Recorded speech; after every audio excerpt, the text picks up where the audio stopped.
Good morning. Good morning. I'm Edith Gallimore, and this is my grandson, Joshua Gallimore.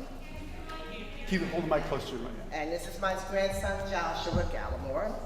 And we're honored to speak to you this morning and share how we arrived at St. Luke's and enjoyed being parishioners here. Nearly 8 years ago, I became uncomfortable and spiritually empty at the former church where I had been a parishioner all of my adult life. I had begun visiting other churches in the diocese, and one day I received an email from Bert Jones, who at the time was a vestry member here at St. Luke's. His email was an invitation to his friends and acquaintances to visit St. Luke's during Black History Month. On a Sunday when the very Reverend Patero Sabuni would be the guest preacher. Patero Sabuni had formerly served as dean and rector at my former church, and I was excited to see and hear him again.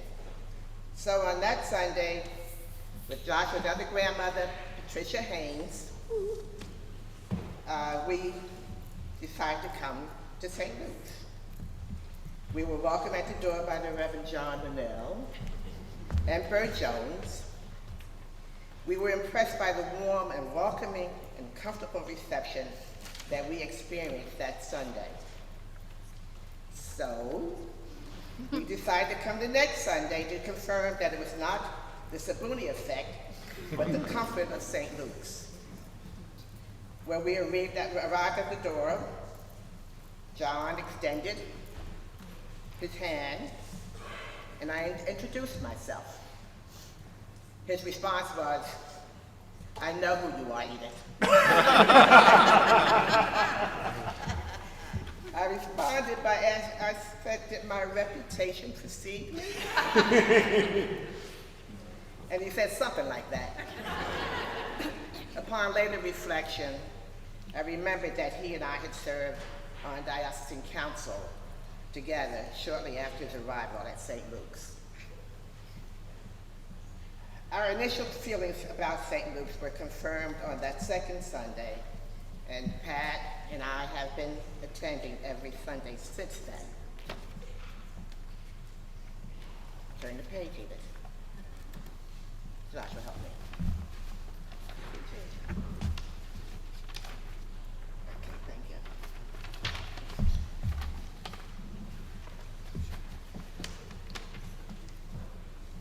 We've been coming every Sunday, just about every Sunday, excluding the time of the pandemic. This is a warm, welcoming, caring community that cares for each other and the outside world.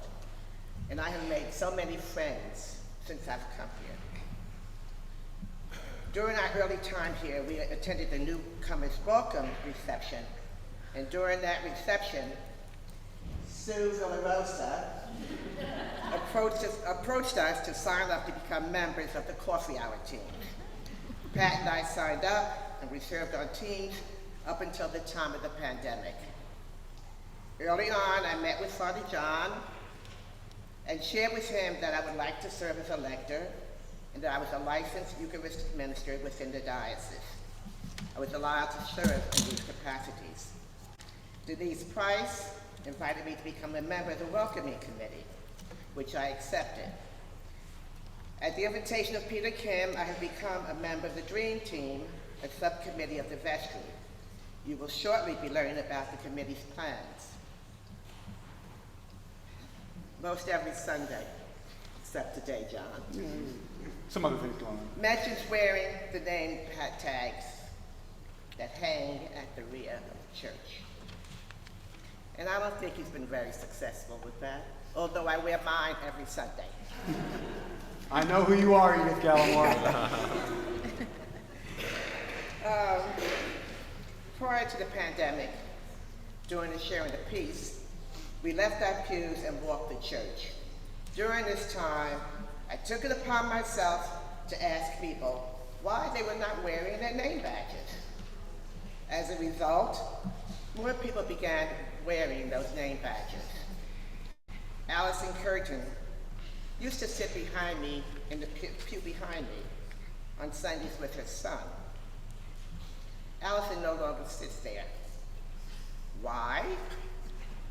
I think it's because I might have harassed her about not wearing her name badge. Especially if she was since she was an ancestry member. Allison has given me the name of the name badge terrorist. I tell you this to warn you that the name badge terrorist is ready to resume her role.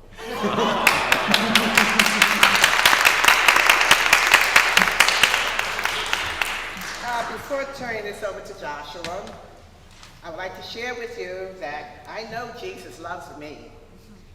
I know that I must maintain an attitude of gratitude. I know that there's a sweet, sweet spirit in this place. And I know that it's my responsibility to share my time, talent, and treasure. And as we get to the word of treasurer, and the treasure I must share with you, I am submitting my pledge card this morning in our alms basket. I hope that you have all submitted yours, or will be in this next Sunday. Josh was enrolled in the church school here in St. Luke's in September 2018, and he would like to share his journey with you. Hi everyone, I'm Joshua Gallimore. I'm 15 years old and I've been a part of St. Luke's for 7 years. When my grandma asked me to help her do a speech at church, I read the questions and there's one that stood out to me and it wasn't even on the paper. It was that, where would I be without St. Luke's? To most kids, the option is clear.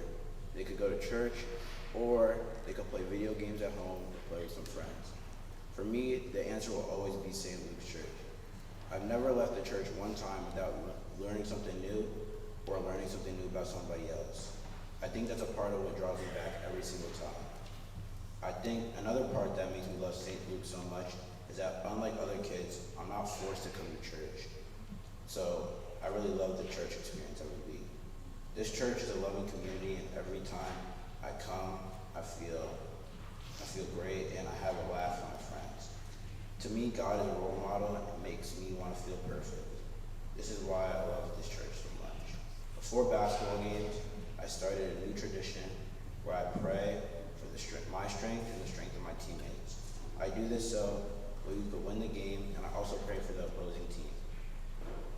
At this church, I've done Right 13, I've read in the Christmas pageant, I've been in the Christmas pageant, and now